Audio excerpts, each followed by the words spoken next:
plausible. Let's read what those mean. I'm assuming it means that the story is plausible. Okay, this story is actually pretty long.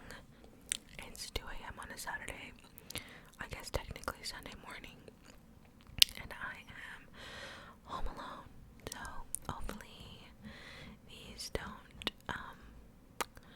keep me up all night, because I have a tendency to indulge in horror content and then have nightmares and not be able to sleep for days. That doesn't stop me though.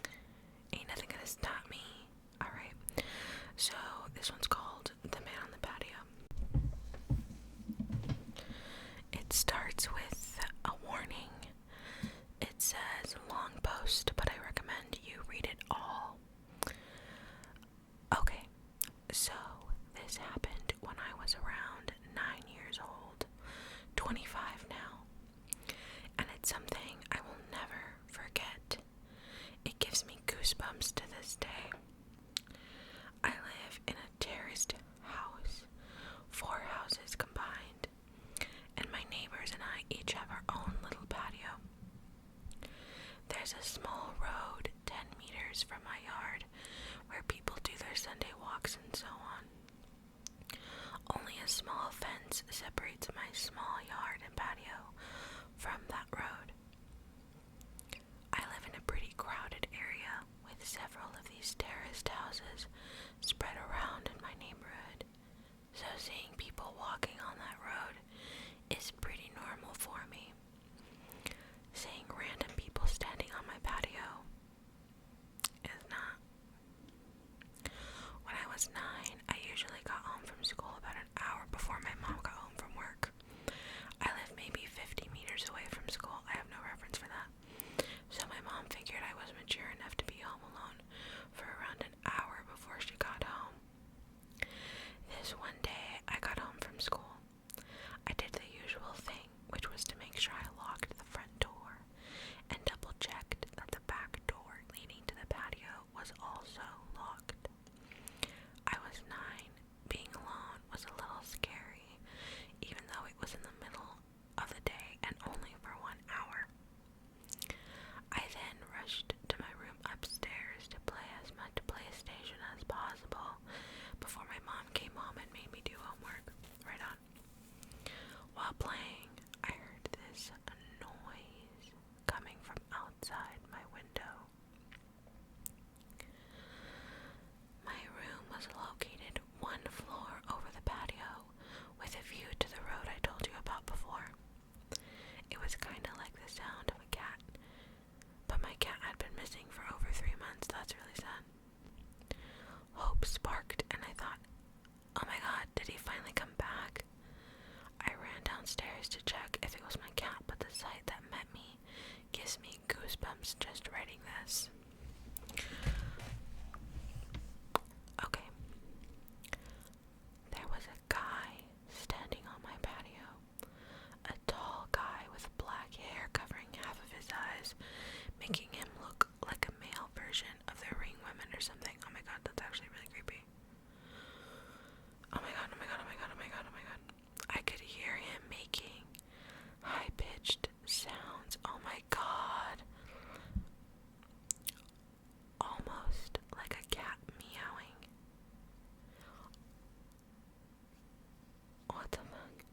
A brown liquid was running down from his mouth, and I could see him spitting out my dad's stomped cigarettes.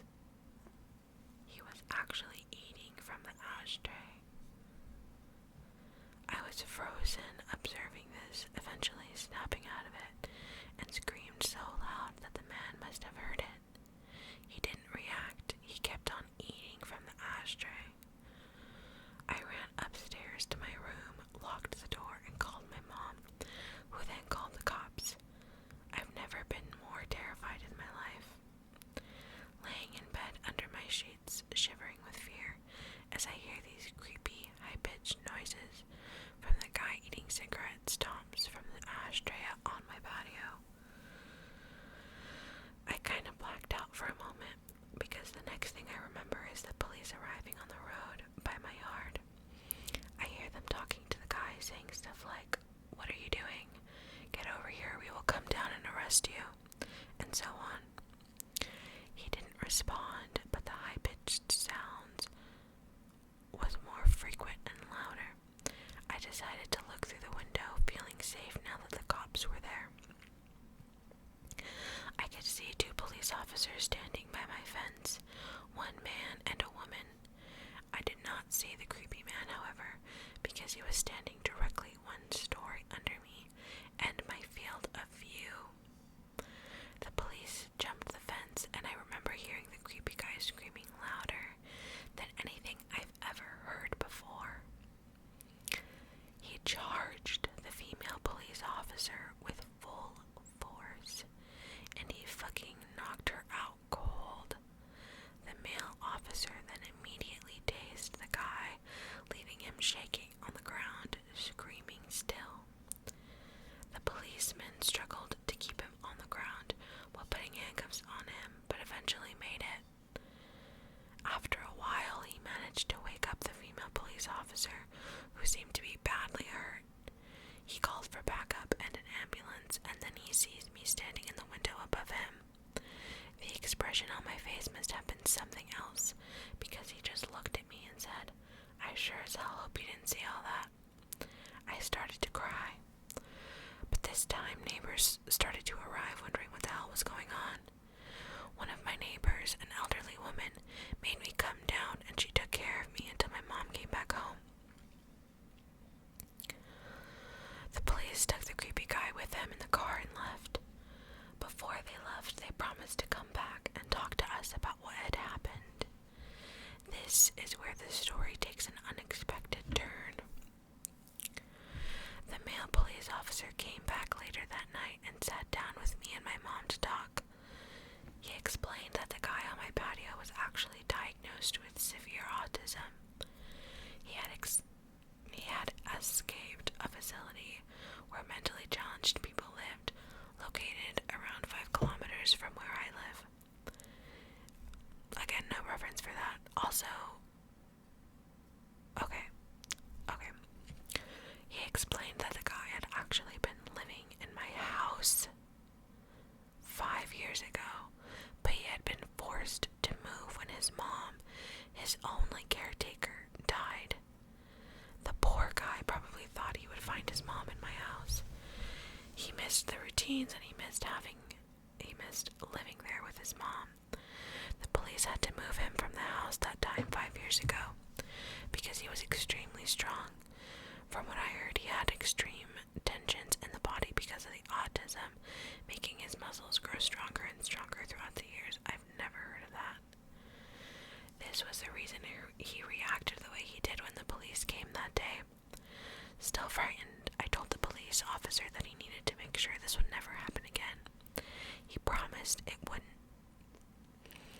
After a few sleepless nights, my life got back to normal. The years went by and the guy didn't come back. Until 1 year ago. At this time, my mom and dad had moved out. I bought the house from them, and I'm still living there today. I was enjoying my morning coffee on the patio when I see this random guy stopping on the road by my fence. He just stands there looking at me. I look at him and give him a nod, and then I hear the high-pitched noises. Holy shit, it's him. His hair had turned gray, but the high-pitched sounds made me realize. My heart started racing, and I instantly remembered the reason why he was back.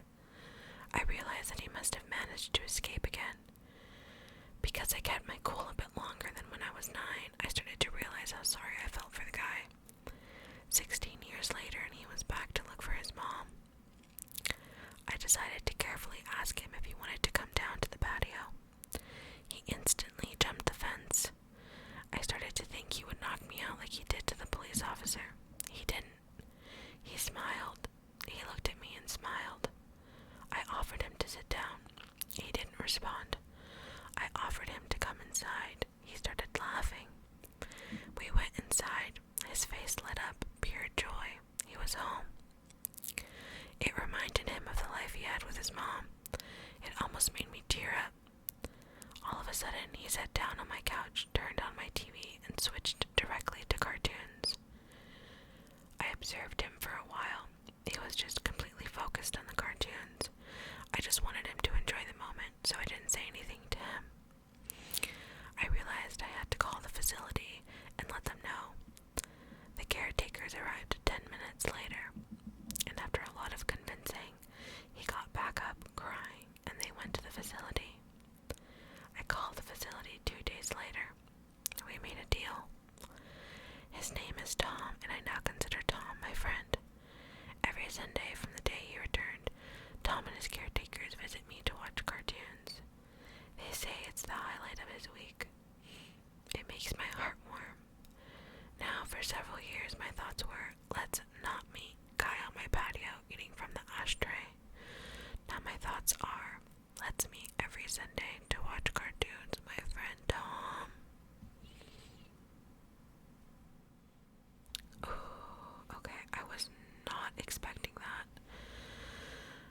Like, literally not at all. Okay, so this one has 20k votes.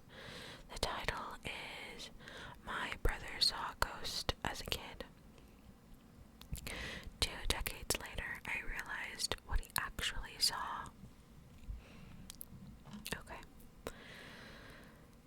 It says, I was about 7 years old, my brother about 10. It was well past our bedtime when our mom woke up off the couch to put us to bed. Our dad worked construction out of town back then, so it was often just us 3 at the house for weeks at a time. Up the stairs and to the immediate right was our parents' bedroom. Going left put you in the middle of a hallway. Taking another left, that hallway led to my brother's room. The opposite end was my room, which was across the hall from our upstairs bathroom. At either end of the hallway are windowed doors we always kept locked and rarely used. The door at the end led to a balcony overlooking our front yard, and the door at my brother's end opened to our back porch. The house kind of leans into a small hill. My brother and mom both had a habit of waking up in the middle of the night to use the bathroom. I only knew this because I was always a light sleeper, and they just couldn't help flushing with the door wide open. This night, however, my brother stopped on his way to his room and came back towards the bathroom. I'm gonna try to pee before I go to bed. The past few nights I've been too afraid to walk to the bathroom. I keep seeing a man wearing stripes at the end of the hallway. I don't know if my mom wrote it off as my brother telling ghost stories to try and scare me, or if she was already half asleep and didn't catch it, but she didn't react at all to my brother's confession. I, on the other hand, was terrified by it. Let's see, what did he say? It was like your mom's having an affair. The fear of seeing a ghost like that at the end of the hallway or through the windows is the reason I started running from the stairs to my bedroom at night. Years later, when I was 18, my mom and I were having a conversation in her car about a dog we had for a short time when I was little. We were sharing stories about Max's tendency towards destroying my shoes and other unruly behaviors when my mom blurted out, "Do you remember that time I opened the front door for the cops and Max ran inside to the kitchen and started tearing open the big bag of dog food we had?" This really caught me by surprise because in all the years I lived in that house, we never once called the cops. Gun owner family in a quiet rural WV neighborhood, etc. I don't know what WV means. West Virginia. I asked her what she was talking about, and she looked equally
possible? Anyway. Okay, this one's kind of interesting. I want to know what the heck it's about. This one has about 10,000 upvotes. It says, man on train decides he doesn't like how I sit, tries to intimidate me. Which honestly, again, sounds typical. Okay. So, this one says, this happened to me about a month ago, but it still boggles me. 2 points of background to make this story make sense. Number 1, I live in Tokyo and commute via those famously crazy crowded trains daily. There exists on them this kind of unspoken agreement that everyone works together to make this suck as little as possible. People for the most part hold their backpacks in front of them. Men don't man spread, etc. But that's when the trains are full. About 2 stops before mine, the train goes from sardine can to everyone on this train could lay on the seats and have room left over. So I usually can sit down at this point. Number 2, I am not a Japanese woman. Very obviously so. Even when I'm in my white dress shirt and pencil skirt like all the other office drones, I'm often the only obviously non-Japanese woman on my train in the morning. But despite my appearance, I'm fluent in Japanese. So one day I sit down when the train empties out, headphones in, mobile game going, ready to enjoy the 10 minutes of sitting I get on my hour commute. I'm sitting with my legs crossed, but there's maybe 10 people in the whole car, so I'm not in anyone's way. I'm tuned out when all of a sudden a hand reaches out and grabs my bare knee. Excuse me. I'm in a skirt. I, of course, jolt straight out of my skin, rip out my headphones, and look up at the hand's owner. It's some skinny old Japanese dude, 60s. He points at my legs and then at other people on the train. Again, a max of 10 in a car that can hold 50 plus easily, and probably held about 80 10 minutes ago. In slightly broken English, he says, "You must not cross legs." I'm so bewildered by this that I start to tell him in Japanese, the train isn't crowded right now, I'm not in anyone's way. But he doesn't like this answer. He starts to reach for my legs again, presumably to uncross my legs himself. I, liking even less of this, summon up my loudest non-scream, "Don't touch me." And thankfully, this is enough to get him to stop that, as another thing you don't do on trains here is make a fuss. Sadly though, yet another thing you don't do here is get involved. So despite a woman all but screaming, "Don't touch me," it's some foreign woman causing trouble. Best not to get involved, etc., etc., so no one comes over. So, while I've made it clear that I will not stand for physical confrontation, this old dude still feels comfortable enough to stand directly in front of me, nearly knee to knee, looming over me, while he repeats endlessly, "You must." He did this for at least 5 minutes. I didn't move. I didn't blink or break eye contact. Good for you, girl. I started plans B through P of how to get off this train at the next stop. Thankfully, he gave up before the next stop, shaking his head and calling me a rude bitch in Japanese before wandering off. Still take the same train, but haven't seen him since. Let's not meet again, leg police fucker, lest you find out what happens when you loom over a girl at dick punting height. Edit, remove double negative. Okay. That's actually that sounds pretty legit. I believe that for sure. So, the top comment by a mod, I guess, says, "Just going forward, let's get a few things straight.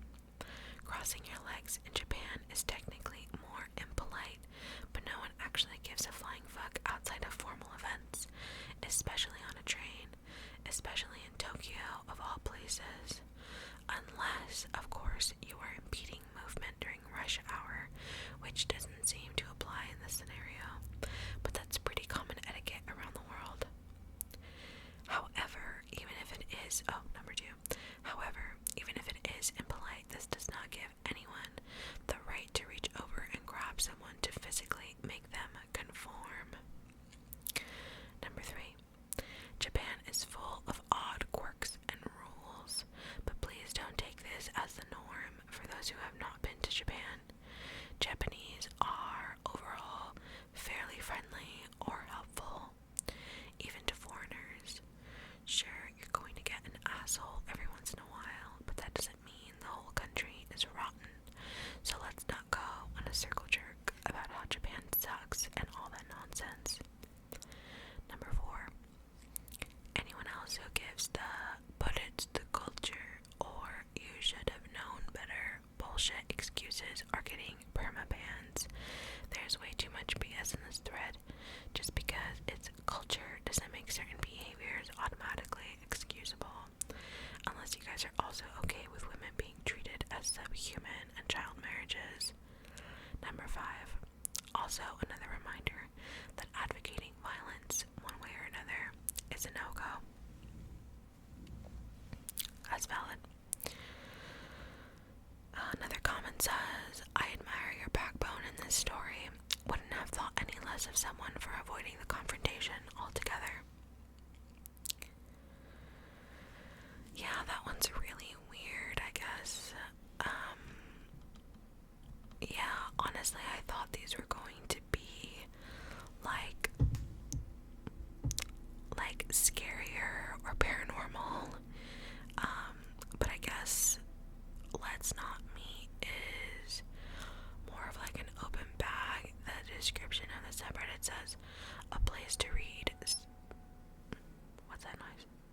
The description of our Let's Not Meet is a place to read spine